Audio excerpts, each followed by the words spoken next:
Welcome back to the Doctor Who Marathon. I'm your host McEdam, and today we're going to be talking about Battlefield, written by Ben Aronowitz and is directed by Malcolm Craggan.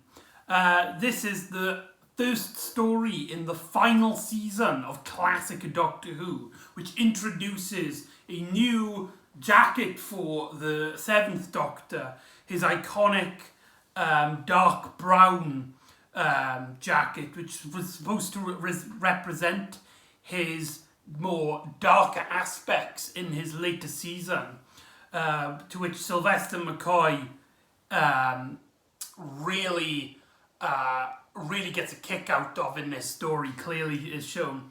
But what this story is mainly known for is, well, actually there's a few things we need to discuss about this story.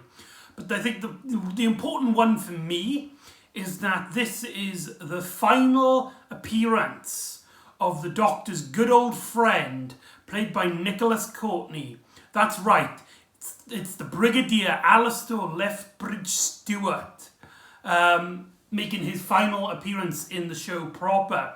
He would return in spin-off, including Downtime and the Sarah Jane Adventures, but this would be his final appearance in the Doctor Who show proper.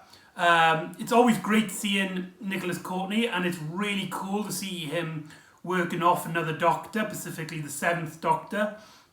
I really like the fact that he knows who the Doctor is basically straight away, and he gets a lot to do in the 3rd act. It takes him a while to get him into the story. The majority of his plot in the earlier half of the story is just him getting to the setting, which I find really funny. One another thing about this story is that it has a special edition on the DVD. Now, I've decided to watch the special edition. This edits it into a feature-length movie rather than 4 episodes long, which I believe it's 4 episodes. It could be 3. I'm not quite sure now that I think about it. But I watched the special edition, which has updated special effects, which are tasteful. They are tuned to the style of the story when it was made, but just touching it up to give it a much more shinier polish, should we say. It also fixed some editing issues in the original cut, especially when it comes to action. In the original television cut, some of the action is very poor. One great example is this scene revolving around a character getting exploded and falls into where the bartender keeps all of his special alcohol. But so yeah, just to let you know, I'm talking about the special edition, so if I mention anything that's not in the aired edition and you have no idea what I'm on about, it's in the special edition probably. I believe they add more scenes. But also as well, this story introduces the idea of Merlin. Now in Ben Aronowitz, who also wrote Remembrance of the Daleks, likes to add huge backstories to his stories, in his novelizations. With Remembrance, he introduced the idea of the Other, and here we get introduced to the idea of Merlin, a future incarnation of the Doctor who can fight and travels around through another universe. So yeah, and that kind of plays again to the idea of making the Doctor more mysterious. It has nothing really to do with what fans consider the Cardinal Master Plan in terms of Aronowitz's and Mark Platt's idea of the Other, and talking about the history of Time Lord Society. Here it's a completely its own mystery for the sake of this one story. And it's a shame that we never get a true sequel to the story, because I think we need to witness the Merlin Doctor. I mean, we have seen the Merlin Doctor in novelizations. In the New Adventures, we do actually meet the Merlin Doctor, who's basically like if the Valeyard is all the Doctor's evil instincts, then Merlin is all the Doctor's lazy instincts, if that makes any sense. If at least that's what I can gather. I haven't actually seen any stories the Merlin Doctor appears in, but anyway, so this story starts off with actually the last ever appearance of the TARDIS interior inside Classic Who. As I've stated before in The Greatest Show in the Galaxy, that was technically the last. But here it's its true last, because the set was completely damaged beyond repair. Here we get a very limited view of it, with the lights actually turned off, and we have a very gloomy set, which is I actually really prefer, and it actually really works against the Sylvester McCoy's darker incarnation of the Doctor in this story. But anyway, he tracks down that there is some sort of dimensional like problems that's been sent through like signals forward in time, backwards in time, and even sideways in time, as we see in modern day Earth. Soldiers being attacked by what seems to be knights in shining armour with swords and also laser guns. Yes, because this story doesn't connect with the past, or at least not in the past as we know it, but rather a parallel dimension where science is so is so well advanced it's basically magic. And in this dimension, the Arthurial legends of King Arthur, of Excalibur, are all real in a sense, although obviously being much more in terms with a sci-fi feel than a actual mythology and legends and magic and all that. It's also here that we get to introduce to Morgan Le Fay, the villain of the piece, this woman who has challenged Merlin before and is trying to get Excalibur for various reasons. I don't know if it's ever really explained, that she just wants to conquer and take over. But anyway, we also get UNIT interacting in this, as they're looking around a expedition, a historical dig, and around there also testing out nuclear like explosions or something, or at least that's how they describe it, but surely it would be a lot more dramatic than just a boom in the lake.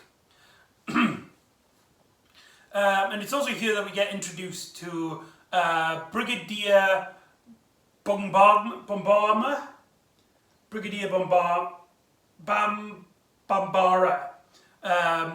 the new brigadier of UNIT, the Unified Intelligence Task Force, the group that the Doctor was working for during the 1970s in his third incarnation. So clearly without her interaction with the Doctor, she doesn't know anything about him or whether he's useful or not. So they get in contact with Alistair Lethbridge Stewart, who has retired at this point and living with his wife Doris. And we get some scenes where when his wife gets a call and is like, "You better get on to you," and it's like, "I don't care, I'm retired." but they said something about a man, your doctor, apparently. And then the next time you see the Brigadier, he's in his military uniform, ready to kick ass and chew bubble gum. We also get introduced to a new, what's his name? We got these two male characters. The villain, who is actually Morgan Le Fay's son, Mandrid. He is played way over the top. It's really silly. And we also get the other man, which I can't remember his name at the moment. No, it's on the tip of my tongue. Lost it. So the story has a lot of characters. Another thing, I keep saying another thing to note. That's like my catchphrase. Another thing to note. Morgan Le Fay is played by the actress who played Sarah Kingdom, the first Doctor companion during the Dalek master plan. So that's really funny. She's involved with technically two master plans. The Cardinal master plan and the Dalek master plan. So there's a lot of things to talk about, a lot of elements to think. And I think some of it works and some of it doesn't. The idea that this story is actually revolving around a future Doctor, and Sylvester McCoy's Doctor is basically learning the mystery with us as he sees a basement, basically that I think he says that he made, his future self made, and there's a great moment where he's trying to get through a door and then it clicks. He's just like, it's me, open up. And the door opens and the Doctor's like, if it was me, I would make it voice recognizable, recognize it to my voice. It's quite interesting. So let's talk about this element, which I actually really like about this story, is its mystery, its atmosphere of the unknown, which is revolving around not only the other universe, but also the Doctor's future. What I think really works with this, and something which I isn't too keen on with the Cardinal Master Plan as we know it, and something which I actually prefer the Timeless Child for, because the Timeless Child is basically the Cardinal Master Plan made life. But there's one key difference which makes Battlefield a really enjoyable story. The key difference that makes me really appreciate the Timeless Child, but kind of glad that the Cardinal, the other, didn't happen. This mystery is a mystery to the Doctor as well. Why is that such a big deal? Well, for me personally, as much as I like Sylvester McCoy's Doctor being this mass manipulator who knows everything at the step, and there's also hints that he's something far more, something far greater, something far more chaotic and unstoppable. I personally like to see the Doctor as basically a bumbling hobo through time and space, somebody who just got bored of his world and decided to leave because he just wanted to have some fun. There's nothing wrong with seeing the interpretation of the Doctor being this godlike entity. I mean, I know a lot of people do like this, but it's just something that doesn't appeal to me. I personally like my Doctor more like a cosmic hobo. And what I think, what really works with this story and with the Timeless Child, which isn't with the other, is that you have this grand idea that the Doctor's far more than he's leading on. But we also get the fact that it's a mystery to the Doctor as well. The Doctor doesn't know much about the Merlin plot. He's going to become Merlin, but he doesn't know far from that. In fact, one of the first mentions we get of Merlin is that Morgan Le Fay imprisoned the Doctor during the ice calps or something like that. And all these characters recognise the Doctor as Merlin, so very interesting idea.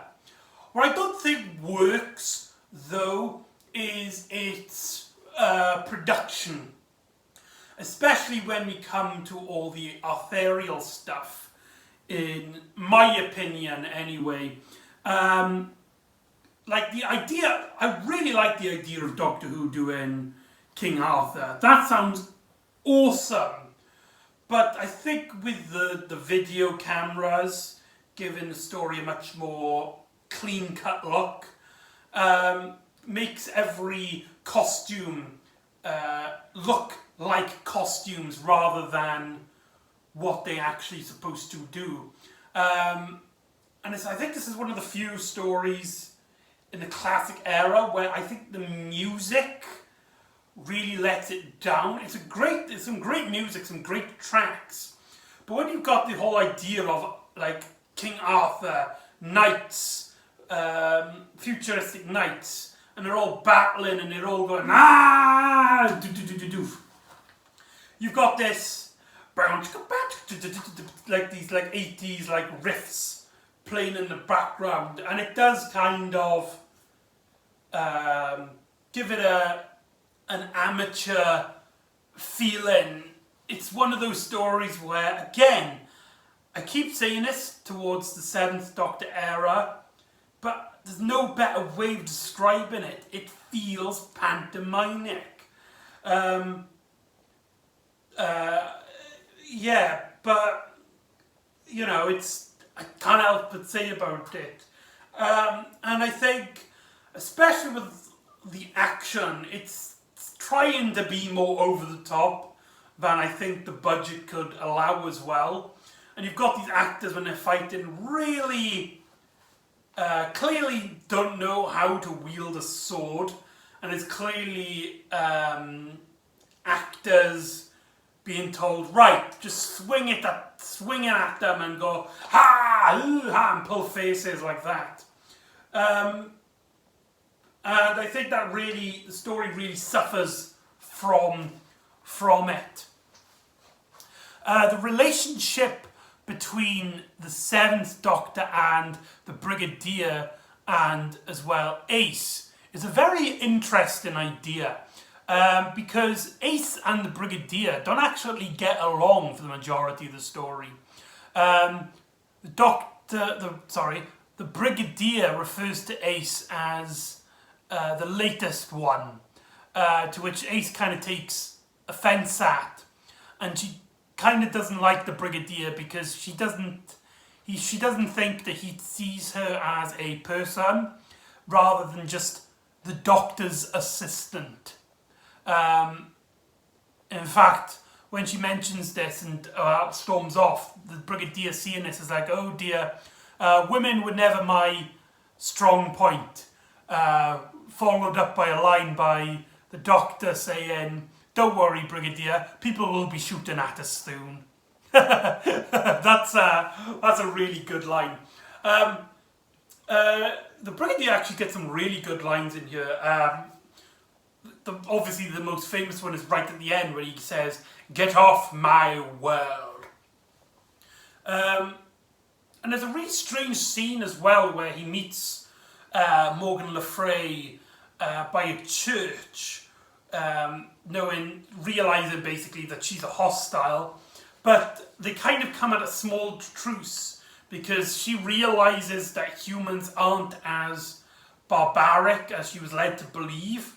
So whilst the Brigadier, while she leaves the Brigadier go, she says that she's going to hold a ceremony for all the wars fought on Earth. And we get a great line as well where she's like, what did she say? She said something like, I really respect you, but beware, the next time we meet, I will kill you. And the Brigadier's face is just like, yeah, whatever, you try. Whatever, you can't take me. Sylvester McCoy in this plays the Doctor different again, as not only does he play him with a much more darker demeanour with his manipulative state, but in this story he gets angry. He really gets pissed.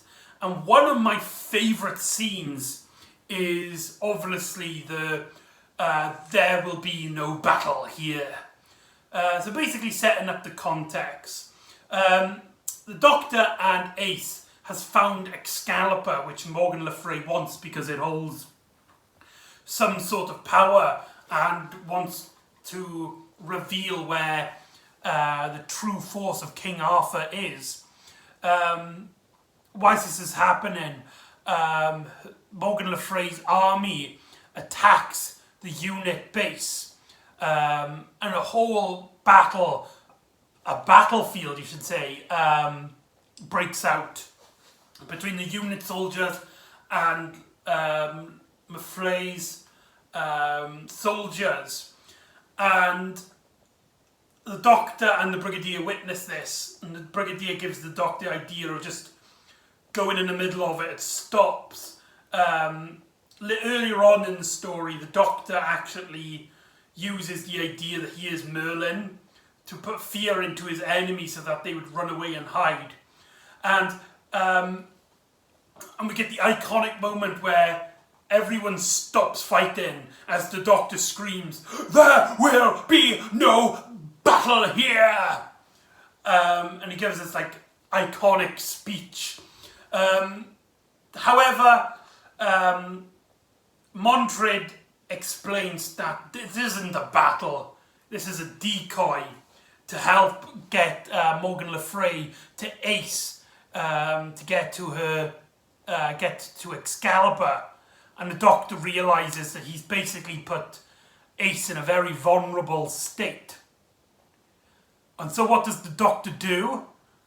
He threatens to kill Morgan Le Fay's son by decapitation, no less. He basically puts the umbrella, the hook of the umbrella, on the other side of the sword and puts the sword right up to the guy's neck and is like, you tell your mother to let Ace go or I will decapitate you.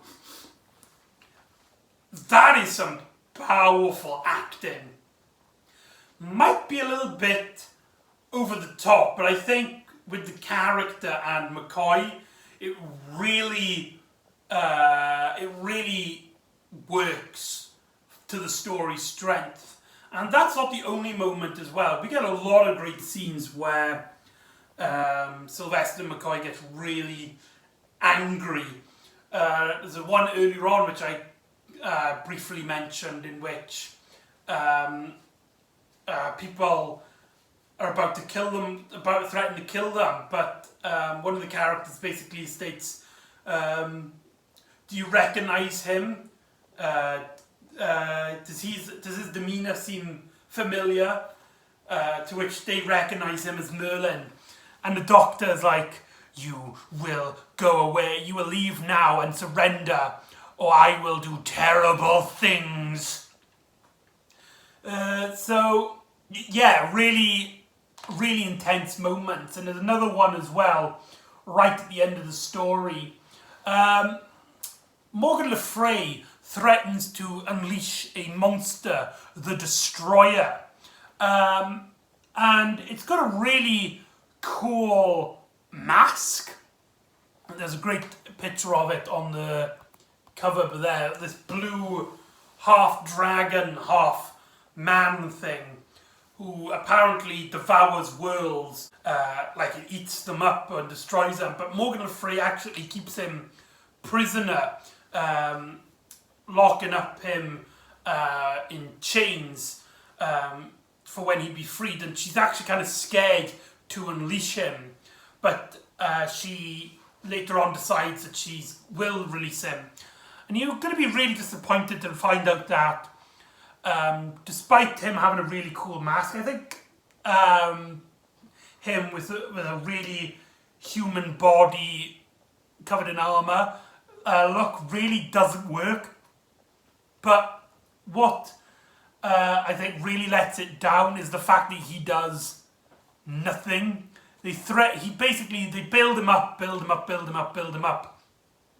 And apart from some green explosions, it doesn't, you never get the feeling, the tension that you want from the idea of a creature called the Destroyer who devours worlds. It just comes off as they're building this thing up for the sake of drama. At least that's what I got from it. I don't know, I wasn't too keen on the Destroyer element. And it seemed like that is actually the final battle, as the Brigadier knocks the Doctor out, as he reveals that silver bullets would kill the Destroyer, because Ace and her friend in the story, they basically realise that the Destroyer is weak to silver. The Brigadier knocks the Doctor out. We have the iconic "Get off my world" line, and the castle blows him up, and presumably the Brigadier dies. Fun fact, this was actually supposed to be the Brigadier's death scene. The story was supposed to kill him off, which actually had the approval of Nicholas Courtney, Andrew Cartnell, and John Nathan Turner. But it was Ben Aronankovich who said he couldn't do it. He couldn't kill the Brigadier, one of the most popular Doctor Who characters in the entire series. And that seems to be the finale. The Brigadier basically wakes up from it.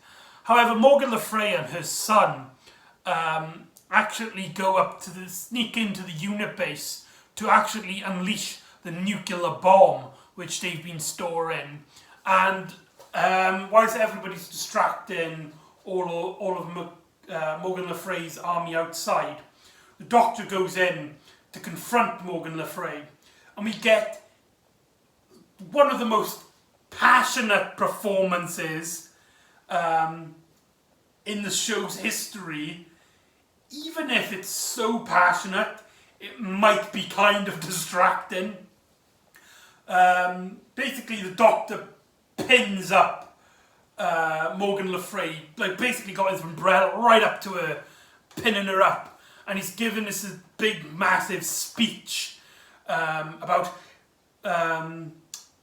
nuclear weapons. It's like, this is not war, this is chaos. Innocent people will die. Children will look up to the sky and see flash, and they'll see their families die. Is this war? Is this honour?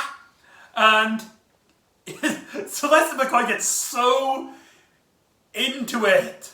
Really that the actress playing Morgan Le Fay, she kind of does like this kind of look, and I honestly believe it's the actress going, "Okay, Sylvester McCoy, calm down. This is it's one of those moments where it's like somebody taking like a role-playing game too seriously, and everyone else is like, whoa, okay, calm down, I think you've had a bit too much sugar."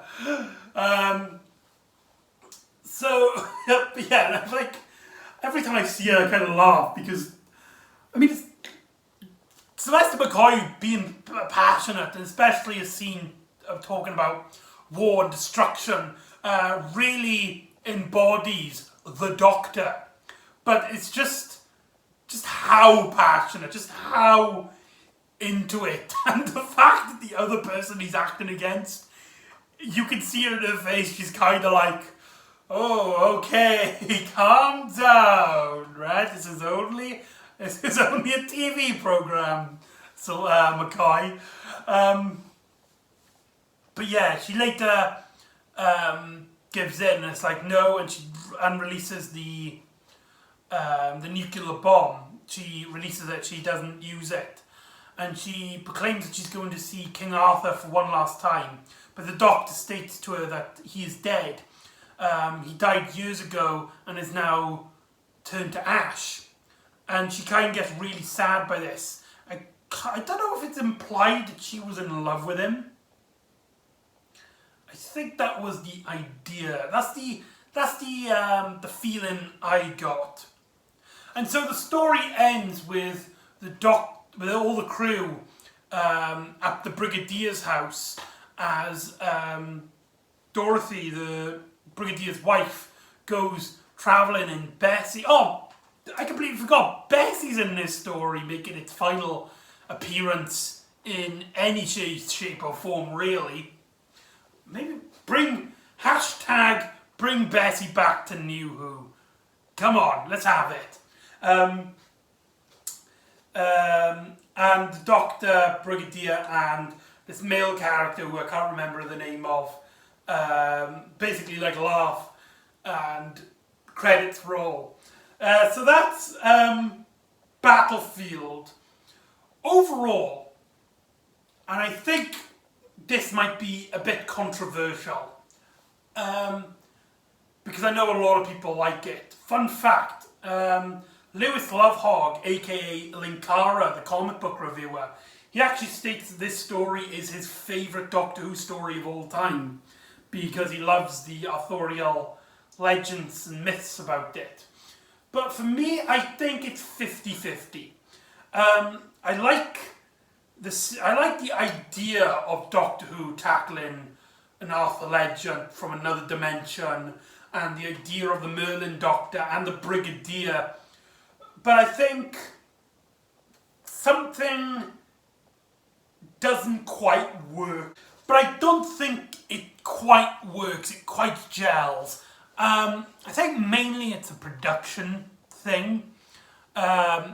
Maybe it's the budget going right thin, but it does kind of feel like sometimes that you're watching less Doctor Who and more a reenacting production with a couple of over-the-top actors, because there's a lot of action scenes, and without Sylvester McCoy, most of these action scenes are really weak. But the bringing back of Brigadier, or at least the Brigadier that we know, the introduction of the new Brigadier, who is a great performance to watch, and all these new characters stop it from being a bad story. I just wish it was a little bit better, in my opinion. I think it's 50-50 in my opinion. There's a lot of stuff I love, mainly revolving around the Doctor in this story. But there's also some things that I'm not too keen on. Not that I hate, but stuff that I kind of watch and I'm kind of like, I'm not into this. I'm not digging it. So there you go. That's Battlefield. So join me next time where the Doctor and Ace go ghost hunting as they experience memories of an old forgotten time. So join me next time for Ghostlight. And I'll see you next time on the Doctor Who Marathon. Ta-da!